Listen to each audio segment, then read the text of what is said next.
Oi, gente, vamos a um outro vídeo sobre o cangaço. Primeiro, bom dia, né?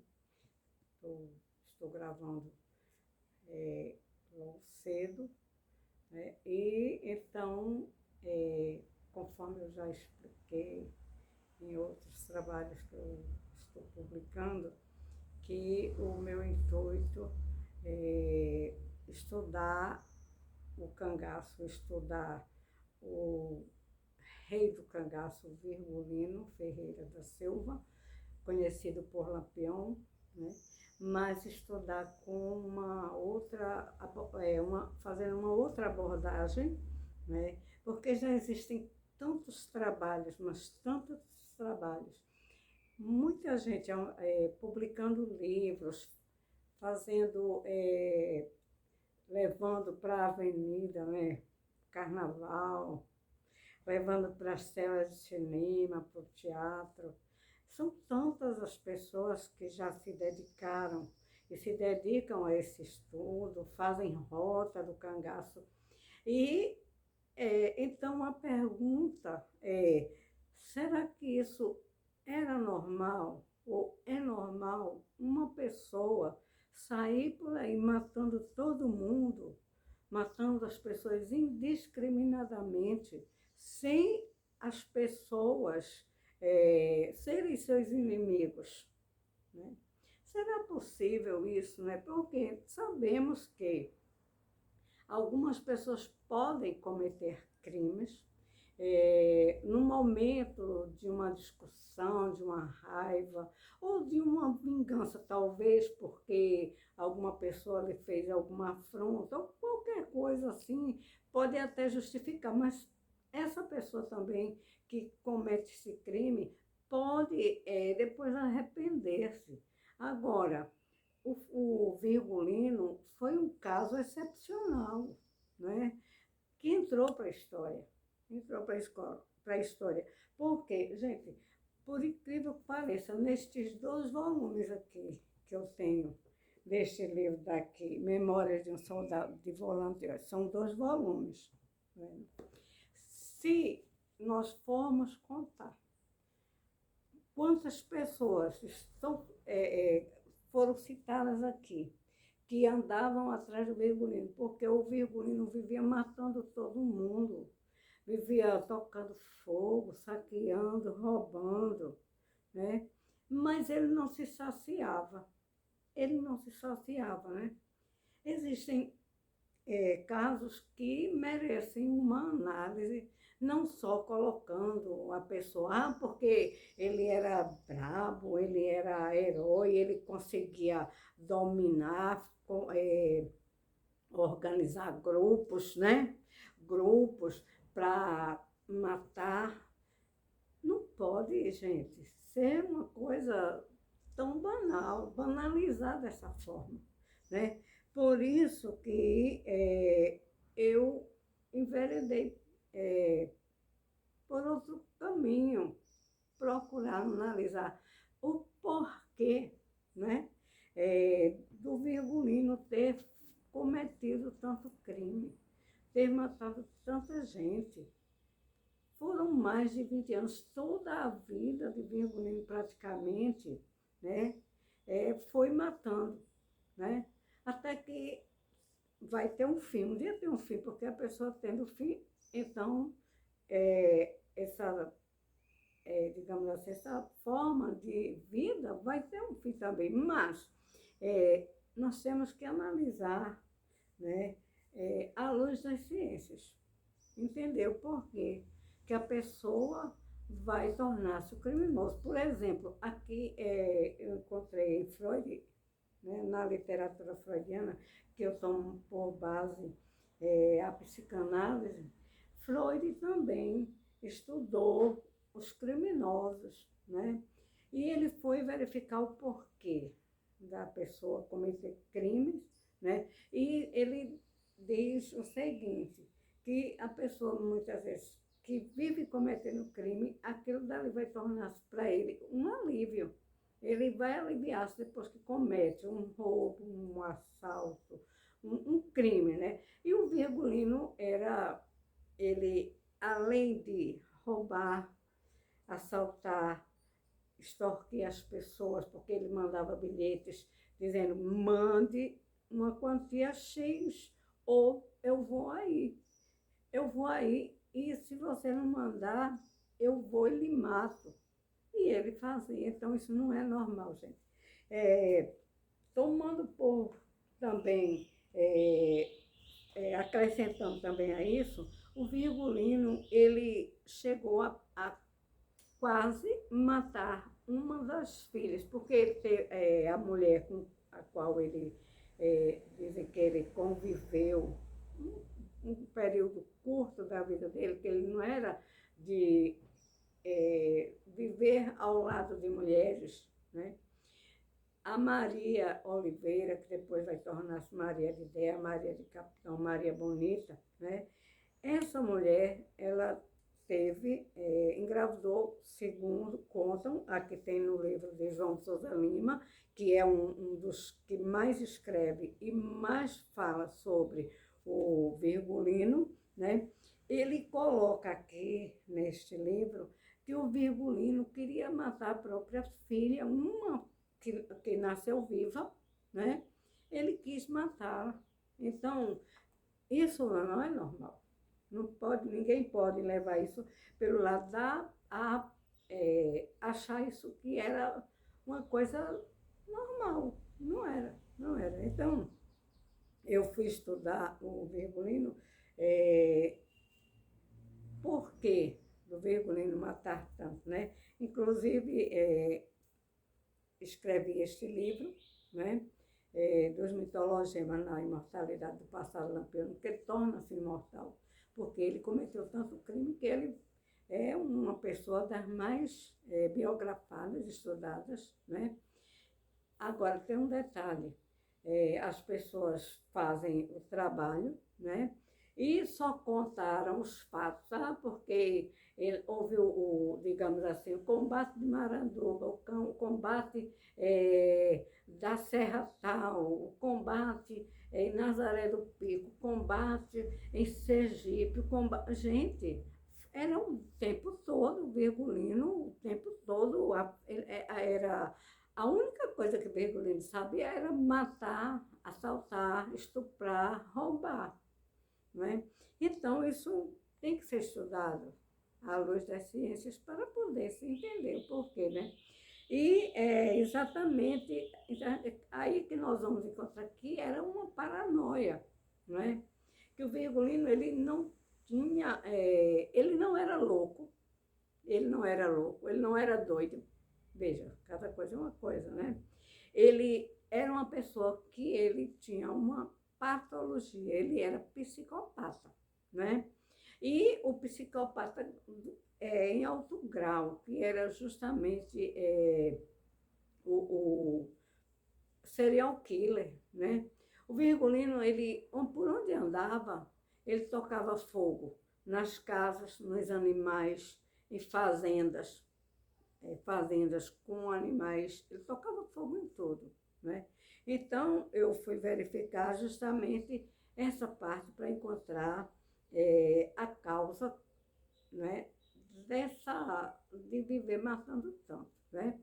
E o narcisismo em Virgulino também era uma das coisas, né, que faz parte também do comportamento virgulino, né? Aquela forma dele vestir-se, de usar os penduricalhos, de usar aquelas medalhas, aqueles anéis nos dedos. Vejam só, gente, eu estou falando anel no dedo porque o Virgulino, ele usava ele, para onde ele andava, como ele era nômade, ele tinha que andar com tudo o que ele conseguia, né? Nos roubos, nos assaltos, né? Ele tinha que andar e carregar aquilo em cima do corpo dele, né? Uma pessoa que não tinha ideologia nenhuma, nem política, ele nunca quis adquirir, digamos, um imóvel. As pessoas dizem, não, é porque ele lutava assim contra o coronelismo, absolutamente. Ele era útil aos coronéis.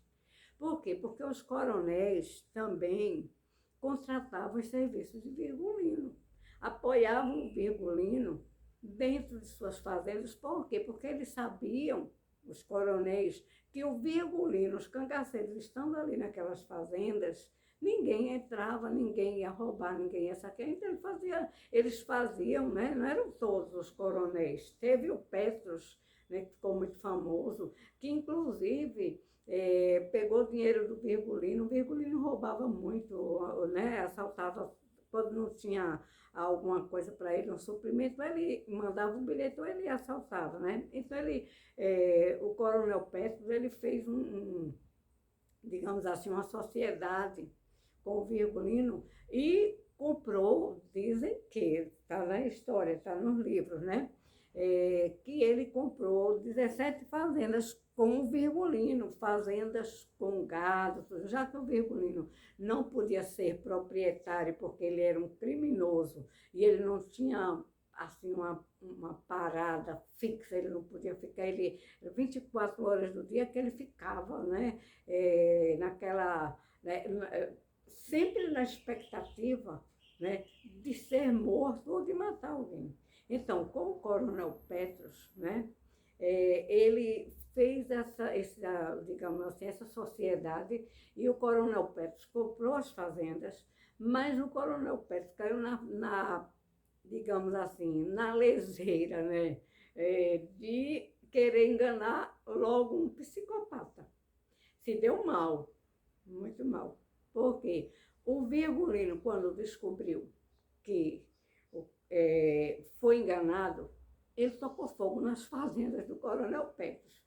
Então, gente, esse lado que nós temos que procurar analisar, né? Isso é ato de heroísmo, isso é ato de grandeza do Virgulino, do famoso Lampião? Não, gente, era ato de uma pessoa com uma paranoia gravíssima, que não conseguia viver em sociedade. Aí existiu um Billy Chandler que veio fazer um trabalho aqui no Brasil. Ele não era do Brasil, né? Ele era, se não me engano, do Canadá, né? Aí veio fazer um trabalho aqui e disse que o Virgulino era bandido social. Muito pelo contrário, errou feio, perdeu a teoria, a tese dele, né, de doutorado, né, porque afirmou que o Virgulino era bandido social. O que menos Virgulino era bandido social. Porque uma pessoa que ele vive de um lugar para outro, por isso que existiam os soldados das volantes, né? Porque volante de mudar, volitar, né? De não parar no lugar, porque eles não conseguiam encontrar o Virgulino. Não é porque o Virgulino era uma pessoa, digamos assim, com poderes, né? Até tem pessoas que levam para esse lado, que o Virgulino tinha poderes digamos assim, porque ele carregava uma oração, que eu não tenho certeza disso, né? Que ele rezava, o ofício todos os dias. Gente, impossível, impossível. Então, ele não tinha poderes nenhum. O que ele era muito uma pessoa que ele era calculista, né? O psicopata é 100% razão, 0% emoção, né? E ele estava sempre arrodeado dos coiteiros, né? Tinha os coiteiros, que ele também pagava, né? Que ele sustentava. Tinha gente que ganhava com isso. Os coronéis também ganhavam com isso, né? E tinha os criminosos também, os assassinos. Agora, a gente tem que fazer a diferença entre o psicopata e entre o assassino, o criminoso que cometeu um crime e acompanhou o Virgulino, porque também se sentia protegido, né? Porque, e tudo que o Virgulino estava ali, mantinha aquele assassino para também resguardá-lo, para cuidar, digamos assim, dos assassinos, digamos. Um Volta Seca, ele, desde criança, com 11 anos de idade, ele cometeu um primeiro crime e correu e foi ficar no bando de Virgulino. Então, nós temos, e depois, né, para complementar, depois ele pagou pelo crime, porque ele foi preso, né? Depois, a gente pode voltar esse lado do Volta Seca, porque é um outro cangaceiro que a gente tem que fazer a diferença, né? Entre o Virgulino e o Volta Seca. Temos que fazer a diferença entre o Corisco e o Virgulino. Temos que fazer a diferença entre o Jararaca e o Virgulino, o Lampião. Temos que analisar cada um. Tinha os psicopatas, né? E tinha os criminosos, né? Vejam só. E aqueles que se beneficiavam, né? E que beneficiavam o Virgulino. Então, essa é a forma que eu encontrei de analisar, de estudar, né, o Virgulino, para entender a paranoia em Virgulino, para entender a histeria em Virgulino, para entender o narcisismo em Virgulino, né? Sobre o narcisismo em Virgulino, eu vou me reportar também, vou fazer um vídeo sobre isso, né? E eu espero que as pessoas entendam esse meu trabalho, né? Que é um trabalho que não é para dizer assim, é um trabalho que eu quero chamar a atenção por isso. Não, absolutamente, estou tentando mostrar às pessoas que existe outra forma de estudar o cangaço. E é necessário, se faz necessário que estudemos fazendo as abordagens dos pontos, digamos, aliás, procurando um método, né, para entender o porquê do Virgulino ser hoje colocado entre um dos personagens ou das pessoas que mais matou talvez mais do que Hitler. Por quê? Porque o Hitler, ele colocava as pessoas em câmaras de gás para matar, e o Virgulino, ele tinha o prazer de sangrar as pessoas, ele tinha o prazer de tocar fogo nas pessoas, ele tinha o prazer de tocar fogo nos animais, né? Então, essa maneira que eu chamo a atenção para as pessoas verificarem e procurar não levar uma pessoa como o Virgulino para tê-lo como herói, como representante do Nordeste. Gente, aí nós temos que aprofundar mais, porque nós não temos o Virgulino como uma pessoa que represente os nordestinos, que tenha que ser enaltecido pelos crimes cometidos, que ninguém tenha observado que o Virgulino matava por prazer. Certo? Então, essa é a nossa linha e eu vou continuar fazendo esse estudo para que fuja um pouco aos trabalhos que já tem aí milhares, centenas, dezenas, milhares de escritores, né, cineastas, cinegrafistas, teatrólogos, né? Eu quero fazer um trabalho diferente. Espero ser entendida, né, compreendida, né, e vou continuar fazendo esse estudo, ok?